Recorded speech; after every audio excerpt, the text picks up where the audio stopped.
Hey, what's up, gang? Welcome to yet another episode of Dumping Grounds, where I showcase decks that are just not good enough to make the cut for videos on my channel.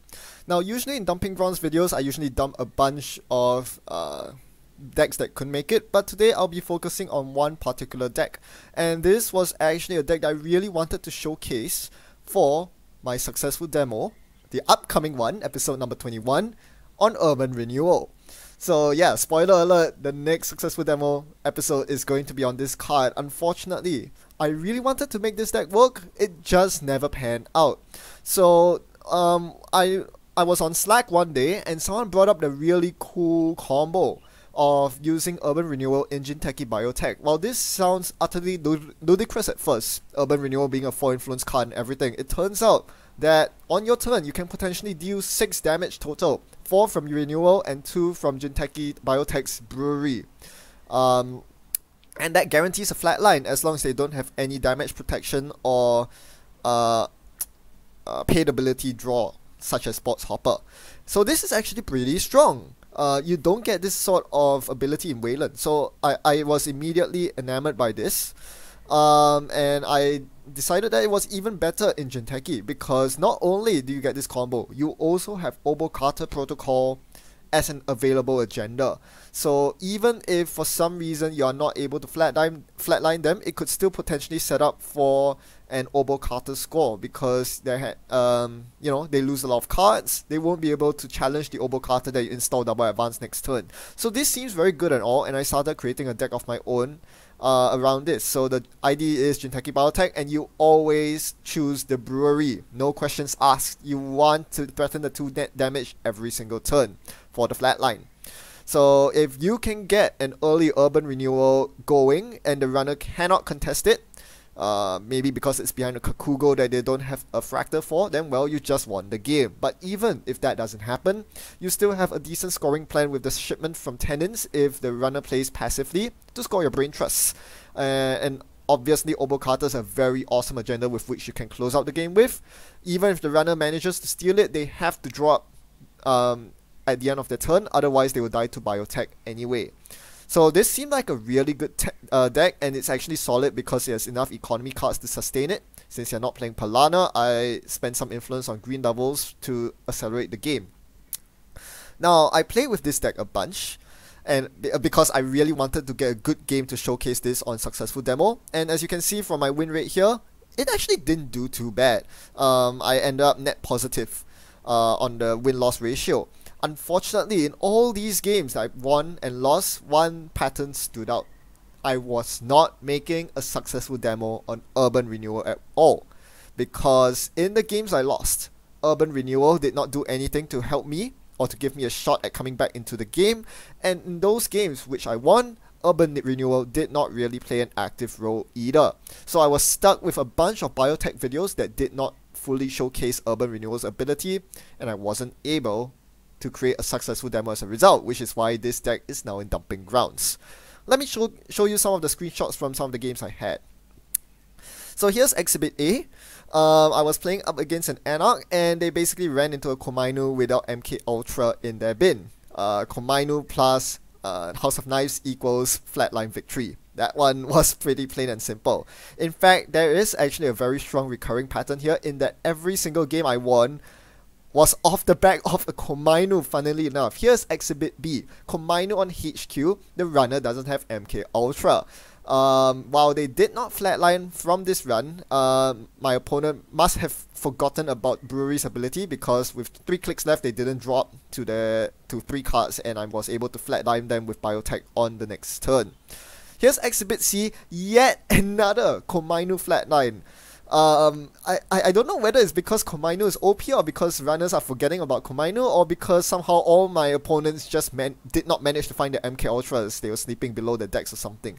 But anyway, all these 3 games that I won was off the back of Komainu, wiping their entire hand, optionally with the House of Knives trigger, as you can see there. This was the only game where Urban Renewal even came close to doing anything. As you can see here, my opponent was forced to run server 1 because Urban Renewal was T-1. When I say that, it means that Urban Renewal is 1 turn away from doing damage to the runner, hence T-1. If it were 3 turns away, it would be T-3, for example. So yeah, a T-1 Urban Renewal is really bad if you have no damage protection, because I can do the 6 damage combo next turn. So my opponent was basically forced to run it, and they died to the ice protecting it as a result.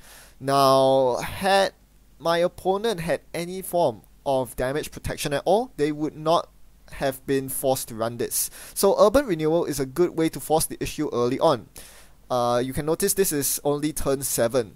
In a normal game, it's quite difficult to force the issue with 7 agenda points. You need to go up to 5 agenda points and then install an agenda in the remote to force the runner to run it if you're trying to win on agenda points. Whereas with Urban Renewal, you can threaten the win on flat line instead of agenda points, potentially meaning that it's a quicker victory. And this was the pressure that I managed to place on my opponent thanks to playing Urban Renewal in Biotech. So there is definitely some potential here, but it was I would say a really niche case, because again, if my opponent was running I've Had Worse and they drew it at any point, they wouldn't have to run this. They would simply wait it out, get hit by the Urban Renewal, but draw it with I've Had Worse. And that's exactly what happened in this game that I lost here. I'm gonna play this video here.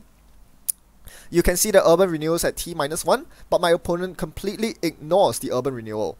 When my turn began, I was expecting a flatline victory, but instead, the I've Had Worse triggered, and I lost the game soon after, because they stole some agendas already and were on their way to winning. I couldn't stop them, as they had Caldera out to deflect most of my net damage I was throwing at them. Also, they had an MK Ultra installed, so my Commando wasn't getting flatline kills here.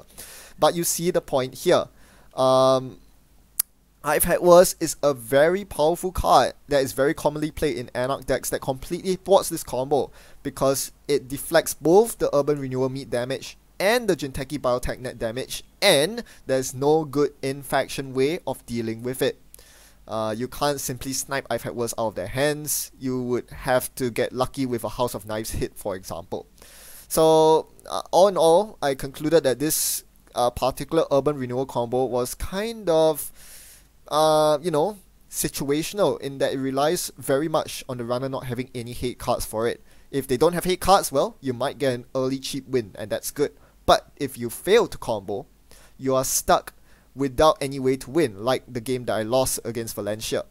I didn't have enough agenda points, so I couldn't threaten match point on the remote. My opponent could simply concentrate on centrals until they won. Because the Urban Renewal was sitting in the remote for so long.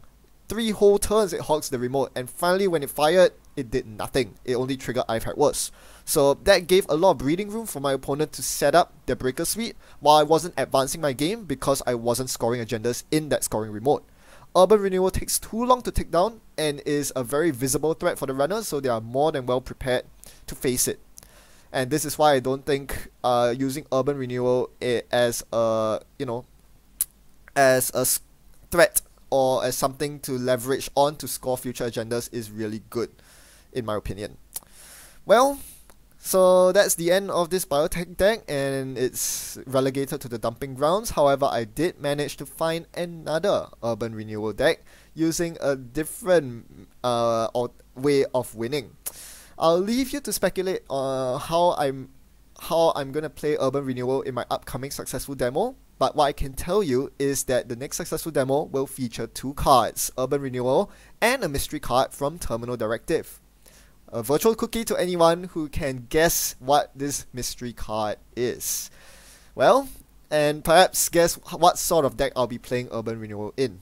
Leave your comments in the comment section. It will be interesting to see who has the same line of thought as me when building an Urban Renewal deck. But for now, it's thanks for watching from me, and have a fun time net running.